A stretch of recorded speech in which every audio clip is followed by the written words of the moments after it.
Welcome, everyone, and welcome to our fifth annual Hope for Haiti fundraiser event. It's just like we imagined it, more or less.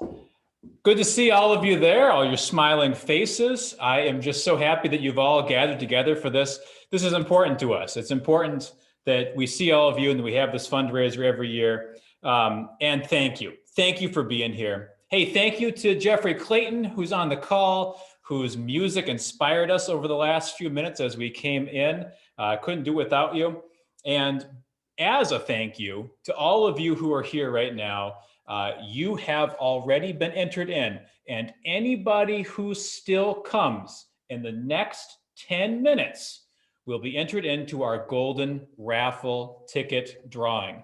You don't even have to donate in order to win this awesome basket, COVID-friendly hiking with the trustees, kind bars. Anyway, more to come on that. Excited to have all of you. Hey, some housekeeping as we get started here.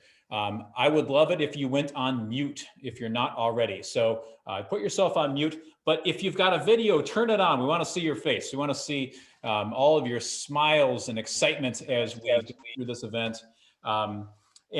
At the end, we'll ask you to unmute yourself, and that will be a way for you to share a little bit about how this moved you and what excited you about it. Anyway, here we go. Use the chat, by the way, if you have anything you want to say, it's down there. And your emojis, that's a great way to show your appreciation as things go on. But that's not why you're here. You're here to hear about Haiti. So probably some of you have been wondering, how have things been in Haiti as of late?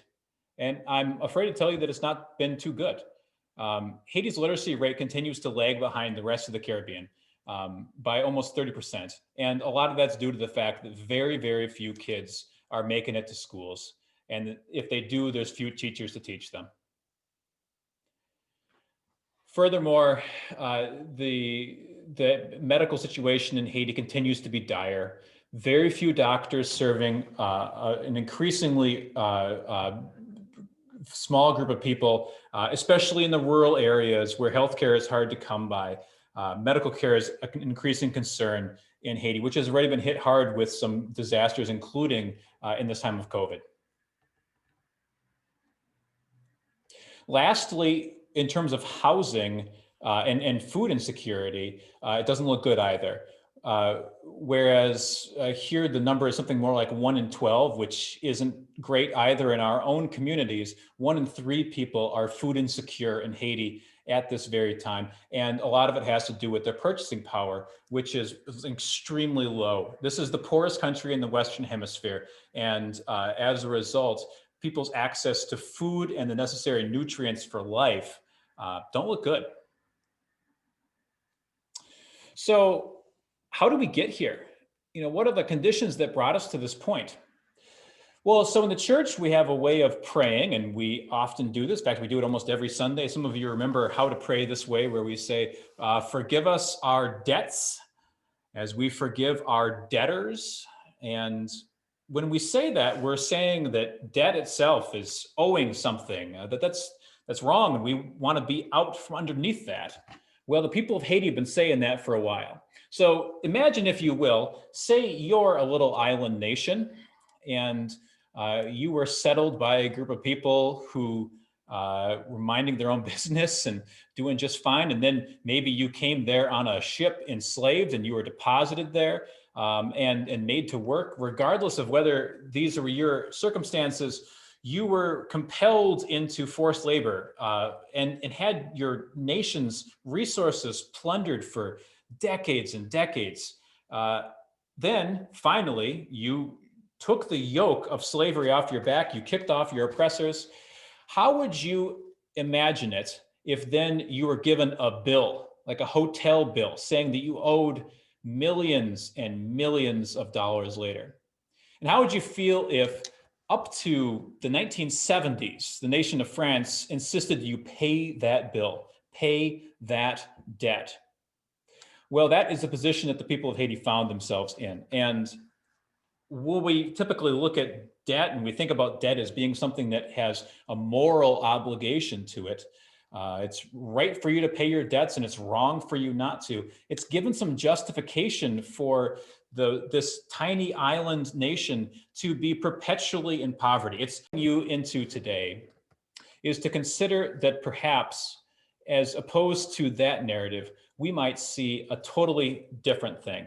That by giving graciously and by trusting in the amazing work of this institution that I'm about to tell you about, and that you're about to hear from the founders of, we might instead be involved in some people who are already doing the work to put together something really amazing, to trust in the people who know what they're doing, and to affect probably the greatest lever of change that I think you can in the Western Hemisphere. And I am just so excited about inviting Lex and Renee to talk a little bit about the program that they run down in MOHI. And then we're going to watch a short video detailing some of their works.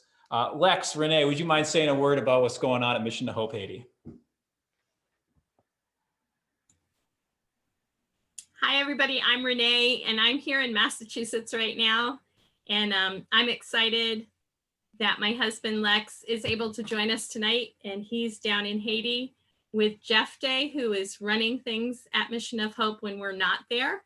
And Jeff Day, if you could unmute your microphone, and then Pastor Lex can say hello. Hello from Haiti, everybody. Thank you, Pastor Jam and Sarah. And hi, honey. So I'm here in Haiti right now since last week. Checking out over here, I have Jeff J here, who is the country director. He's doing a great job, and I want to thank all of you for coming tonight to supporting Mission of Hope International. We in a very difficult situation right now with the COVID-19. As everybody knows, it's scary out of the world, but we're going supporting each other, and I know it's very hard for a lot of you with family members who are right now thinking what they have to do, how they can see their loved one. I understand that. We've been praying for you, and as you do also, you pray for us, and then we're going to go through it together. And in Haiti right now, school doing very good. As the government will stop school now, the students go back to school, and then our clinic doing very well. We're working with the community here to help them out, and we at church here doing okay, great, and a lot of restriction because of COVID.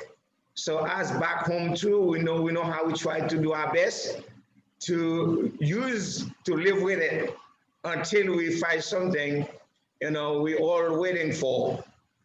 And right now, we kind of like wait on God and to see what He's gonna do, and then we believe He's gonna come through.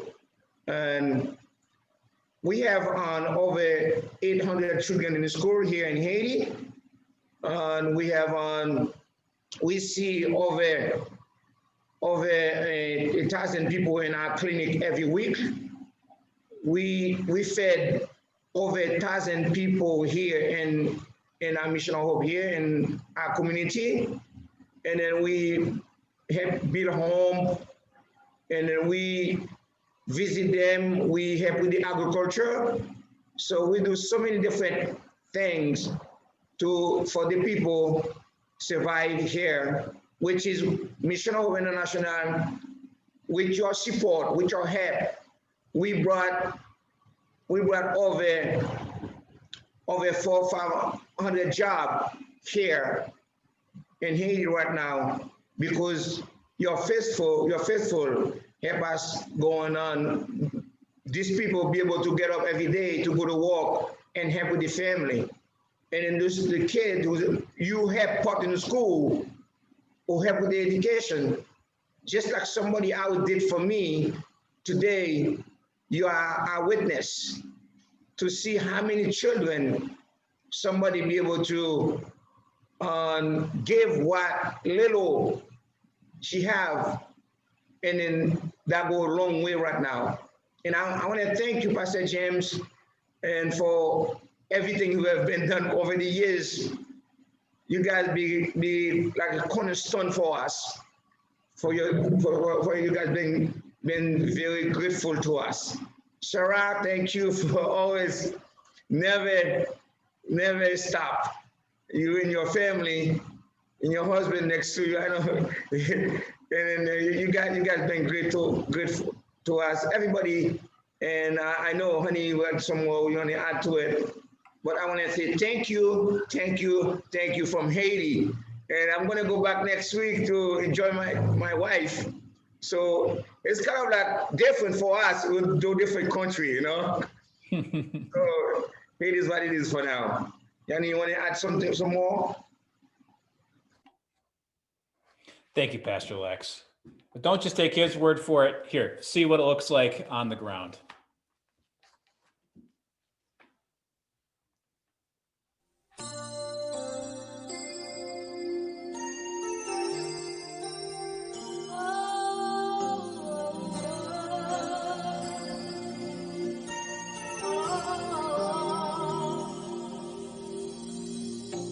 It must have been cold there in my shadow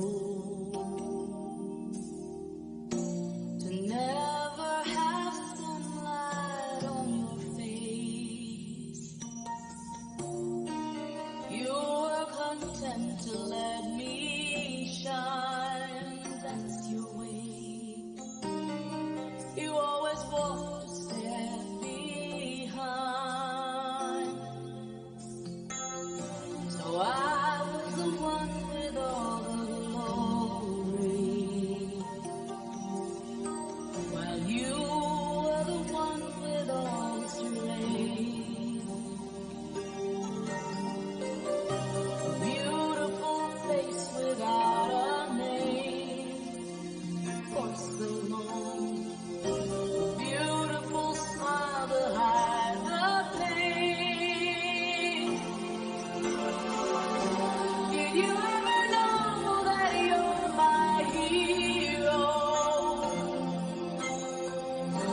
And everything I would like to be. I can fly higher than an eagle. You are the wind beneath my wings.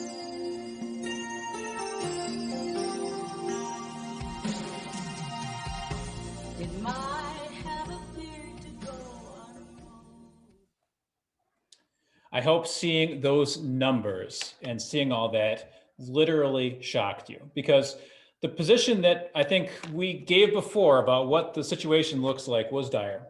And Pastor Lex and Renee and the work of Mission of Hope Haiti is an unbelievably bright spot in this nation. I shouldn't even say bright spot, it's a spotlight.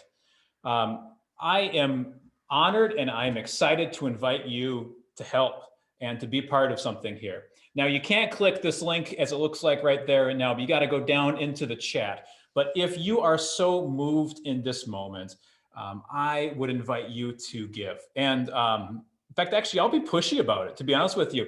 I want you to give. If you've already given, give again. I'm excited about all of you who've given for the raffle baskets. We'll do those in a second, but this is a way to give with no expectation of return for yourself personally, just knowing that the human race is going to be better off in a calculable, huge way if you give to Mission of Hope Haiti. We're talking about people who are going to have homes and healthcare, children who are going to be looked after. This is just an amazing thing that's happening there.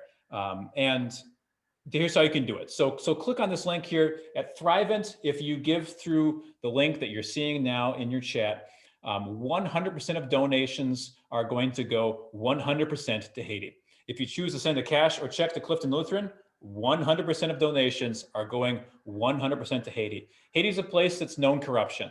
And this is, that should not stop any of us from trying to figure this out and how to give. And I'll tell you right now that working through Mission of Hope Haiti is your best chance to have direct impact on people who are in need. Hey, listen, we're 5 years into this thing too, and I want to say that this is the year too that if you think that, man, I've given all that I can give in this moment, but I want to do more, and you're thinking that travel is tough in COVID, but I'm excited to go down and visit Mission to Hope Haiti when it's possible again. I hear you, but consider writing your local, state, and local representative, asking them to get more involved in what it looks like to do stuff in Haiti. I think that this is a moment where we will have some purchase to really impact legislators and tell them, I know it's complicated, but the situation in Haiti requires us as a nation to take some responsibility. So consider doing that too. It's justice, not just charity, people. All right, so I hope you've all had a chance to give. We're just going to have a couple more moments here, and then it's time to pull our raffle names. Thank you again to everyone who got your raffle items in, and we'll do 5, 4, 3, 2, 1. The raffles are closed, and it's time to draw our winners. Are you ready? I'm going to pass it over to Nora. Nora, are you ready to draw some winners? Oh yeah. All right, let's do it. Waiting for. So we have 5 incredible raffle baskets, and 100% of the funds of these tickets are going to Mission of Hope, and they're all valued at around $100. So it's some good prizes we got. And then at the end, we'll do our extra golden ticket basket. So stay tuned. So our first raffle basket is car care. It includes a cordless car vacuum cleaner, a car wash and wax kit, 3 car wash passes to the Triton Car Care Center, and a scented car hanger. And our winner for this awesome basket is Andy Sungai. Woo! Go Andy. All right, raffle basket number 2. We have family artists, and this includes 4 passes to the Peabody Essex Museum, an adult coloring book and colored pencils. We have mixed media paper and some watercolor paintbrushes, and kid supplies like crayons, markers, a whole lot of. And our winner for this basket is, drumroll, Josh Foley. Woohoo! Go Josh. Sure he'll love that. And our raffle basket number 3, what do we got here? Get Crafty. So this includes a $50 gift certificate to the Abbey Studio, the new calligraphy. We have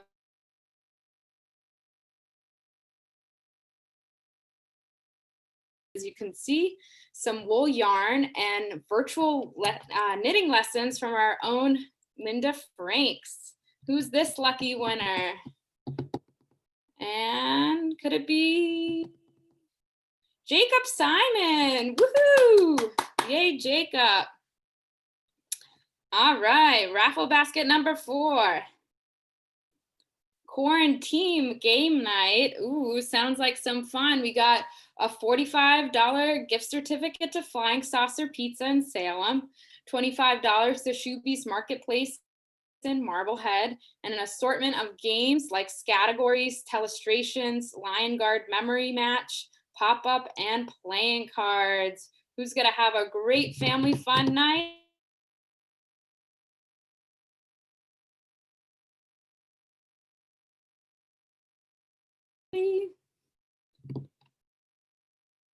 Hannah Bromberg, woohoo! I know she wanted that one. Congrats, Hannah. And raffle basket number 5, Wine and Dine. A delicious evening with a wine tote, glasses, corkscrew, knife and cheese board, 2 bottles of wonderful wine, happy hour snacks, and virtual cooking class with our very own Chef Jim Bixby. Who's gonna have a lot of fun with this one? John Naran, hey. Congrats, John. Okay. All right, father-in-law. Well, we'll get you set up one of these days. All right, and let's take it to our golden ticket winner. We have our fancy wheel for this one. And let's see who this great winner is today.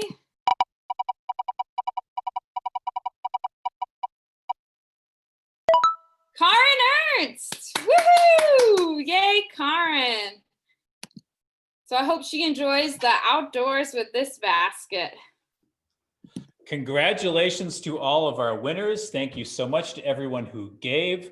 If you are in possession of a nice cold Caribbean beverage, I'm going to invite you to open it now, to sit back, relax, let the waves transport you and the sound of Pan-Nubian steel.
Thank you, Panubian Steel. How much fun was that, everyone? Oh, listen, Mission of Hope fundraiser, Clifton Lutheran 2021. Let's get back to dancing. I'll tell you that. Let's all get together again next year and eat and do this the way that we did before. Hey, I want to thank everyone. Thank you all for showing up today. Thank you, Jeffrey, Clayton, Panubian Steel. Your music is amazing. Thank you, thank you, thank you. Thank you to all of our businesses who helped to make today happen. For the raffle basket, the golden raffle basket, the trustees who generously donated to the Peabody Essex Museum. Thank you. Thank you to all of our local businesses like the Abbey Studio, Marblehead Knits, to Sir Isaac for putting together our video and our presentation, to Linda Franks for her knitting lessons. Awesome. Super excited for you, Jacob. That's going to be cool. And thank you to all of you for showing up again and again, year after year, and making this thing happen. Your impact has been huge. We really, really appreciate it. This concludes our evening's programming, but I'm sure that you all want to say hi to one another. So I'm going to invite you at this point in time, feel free to unmute yourself and chat a little bit amongst yourselves. Half the fun of this program was seeing everyone and getting a chance to say hi. So feel free to do that now. Great music, loved it. Absolutely. Oh, it was fantastic. Thank you. Great to see you, Lex and Renee. Thank you. Good to see everybody. Yeah, thanks for coming in. Very nicely put together. Thanks, Cindy. Hello. Great job, everyone. Hey, There's the winner. congrats, Karen. Basket, Karen. Woohoo! Nice job. Yeah, it's about time she earned something, you know? I mean, all those tickets and everything. Hey. And I just have a good news for you guys. So we just got result for our student for national exam, 100% pass. Oh, Hey. congratulations. Excellent. Awesome. That's right. That's wonderful. Now everyone remember what the national average was, by the way, 100%. That's amazing. Wow. That's wonderful. The national average, I don't understand. The national average graduation was 64%. Yeah. And they, at this Mission of Hope, had a 100% graduation rate. Congratulations to all the teachers. That's fantastic. Okay.